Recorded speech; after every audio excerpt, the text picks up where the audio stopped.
The movie begins with an insurance agent named Mike, who lives a happy and cheerful life with his wife Karen and their son Danny. Everything seems wonderful, but fun comes at the cost of hard work. So, as usual, Karen drives Mike to his office, and during the ride they chat about their financial troubles, joking that their income is just a few coins while their expenses run in thousands. Mike reassures her not to worry, saying they'll somehow manage everything. With that, he boards the train, the same one he's been taking every day for the past 10 years. After such a long time, Mike has made a few regular friends on that train, including an old bald man named Walt. Speaking of friends, now back to the story. Before becoming an insurance agent, Mike actually worked as an undercover cop. Yes, not underwear, but undercover agent. However, he quit that dangerous job for the safety of his family and chose the stability of insurance work instead. It might have been the right decision, if only his boss hadn't fired him today. And the reason for that? Mike couldn't lie as much as his colleagues did. Those agents would shamelessly lie 100 times to sell a policy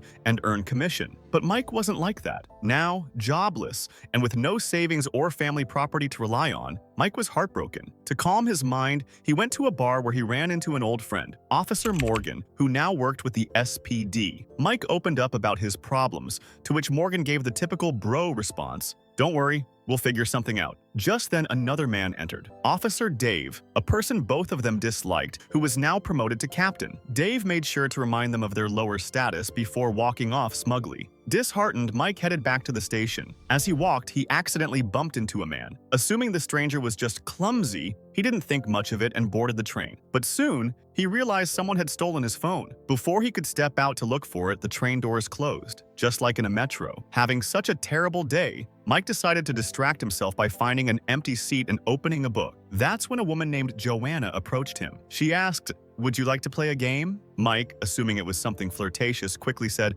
"No, I'm married." But Joanna smiled and replied, "You might want to reconsider. This game could earn you $100,000. Hearing that, Mike's curiosity piqued. Joanna explained, "If you want the money, all you need to do is find a person named Prin on this train before it reaches Cold Spring Station and attach this tracking device to them. Once you do, you'll receive $75,000. The remaining $25,000 has already been placed in the bathroom compartment." Mike initially thought she was joking or maybe drunk, but curiosity got the better of him. He went to check, and to his shock, he actually found $25,000 in the bathroom, just as she said. Seeing the cash, Mike thought, "Forget the rest. I'll just take this and disappear." But as soon as he was about to leave the train, a man dressed in black, like a coal miner or a Black Panther, handed him an envelope. Inside it was his wife Karen's wedding ring. Realizing his family was now in danger, Mike froze. Panicking, he borrowed a phone from a passenger named Tony and tried calling Karen, but the call wouldn't go through. He then tried reaching Officer Morgan, but that call failed too. So, in desperation, Mike decided to record a voicemail explaining everything that had happened so far. Mike left a voicemail on Morgan's number explaining everything, then wrote a note on a newspaper for Walt asking him to get off and report to the police that Mike's family was in danger. Walt got off at the next station. While this was happening, Tony's phone, borrowed by Mike, rang. It was actually Laura. On the call, Laura taunted him, saying he thought he could outsmart them and spoil their plan, and warned him to watch what would happen next.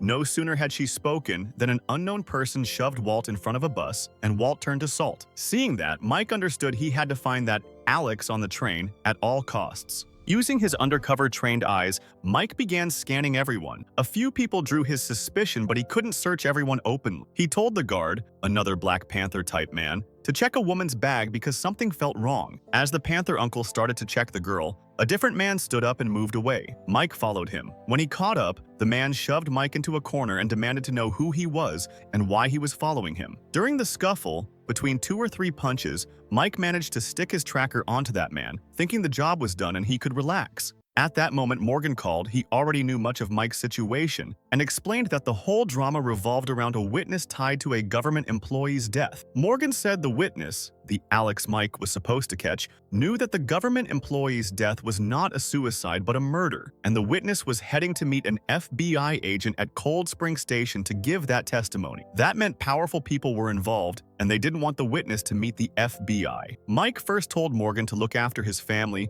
then hurried to try to save the man he'd put the tracker on. When he arrived, there was only the man's bag. Following the ringing of a phone, Mike discovered the man had been killed, and the incoming call on that dead man's phone was from Laura, who accused Mike of putting the tracker on the wrong man and getting him killed, adding that the murdered man had actually been an FBI agent who'd come to protect Alex. Realizing Laura must have an inside man on the train, Mike hatched a plan. He turned off the ACS in the other carriages so everyone would be forced into a single carriage, making it far easier to find Alex and locate Laura's operative. As Cold Spring approached, he intensified his search and spotted the Black Panther again. The Panther asked him whether he'd found Alex, which confirmed to Mike that the Panther was Laura's man. Mike fought him on the spot and threw him off the train. The Panther had underestimated him and paid for it. Laura called again, taunting that Cold Spring was almost there and that now Mike wouldn't attach a tracker to Alex but would have to kill him, because the killer who should have done it, the Panther, had been dispatched by Mike himself. She added a further hint. Alex would be carrying a red book in his hand. Hearing that, Mike quickly turned and looked straight at that girl. It turned out that the person Mike had just found, the one holding the red book, was indeed Alex, the very person because of whom all this chaos had begun. Laura immediately ordered Mike to finish Alex off, but Mike refused to harm an innocent person. Hearing his defiance,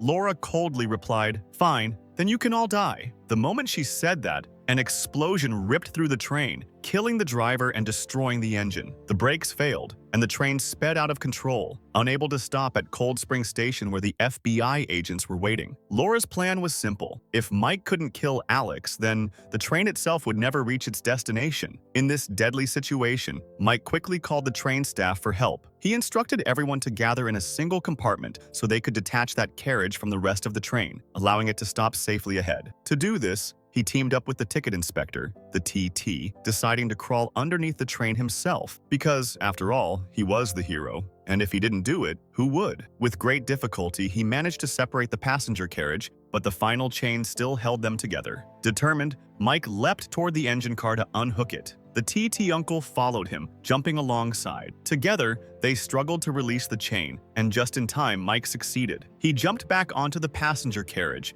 but the brave TT was carried away with the engine, bidding farewell with a silent thought. After a fiery explosion, the detached carriage finally came to a halt. Mike immediately told everyone that they were still not safe. He instructed them to wet newspapers and cover the windows so that snipers outside couldn't see them. Then he turned to Alex and demanded to know why those people were after her. Alex explained that she possessed evidence proving her friend, a government employee, had not committed suicide, but had been murdered by corrupt police officers. Her friend had planned to expose their corruption files, so they silenced him before he could. Alex had even met an SPD agent for help, but he had only warned her, "If you try to do too much good, you'll end up getting yourself killed." Hearing this, the remaining passengers realized how serious the situation really was. Meanwhile, authorities arrived outside after learning that Mike had taken passengers hostage. They sent his old friend Morgan to negotiate. Mike's first question was about his family, and Morgan assured him they were fine, but demanded that Mike release the hostages. Mike refused, saying that if he let them out,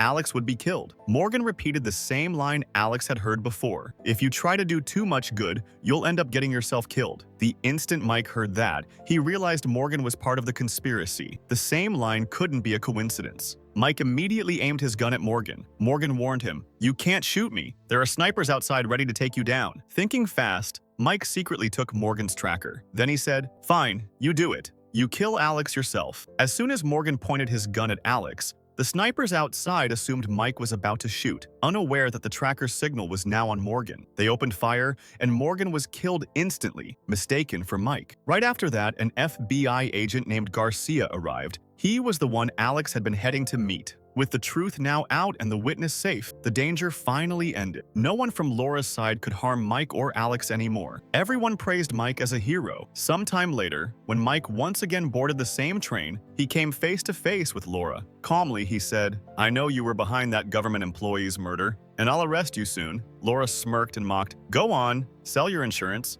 Mike simply smiled, pressed an imaginary subscribe button, and revealed his FBI badge, showing that he had rejoined the Bureau and was back in action, ready to take her down. And that's how our thrilling story of the Commuter comes to an end, packed with mystery, twists, and non-stop suspense. So friends, tell me in the comments, what would you have done if you were in Mike's place? Would you have taken that deal or risked everything for what's right? If you enjoyed this roller coaster ride, don't forget to like, share, and drop your thoughts below. Your support means the world. And hey, make sure to subscribe so you don't miss our next mind-blowing breakdown, because trust me, the next one's going to be even more intense.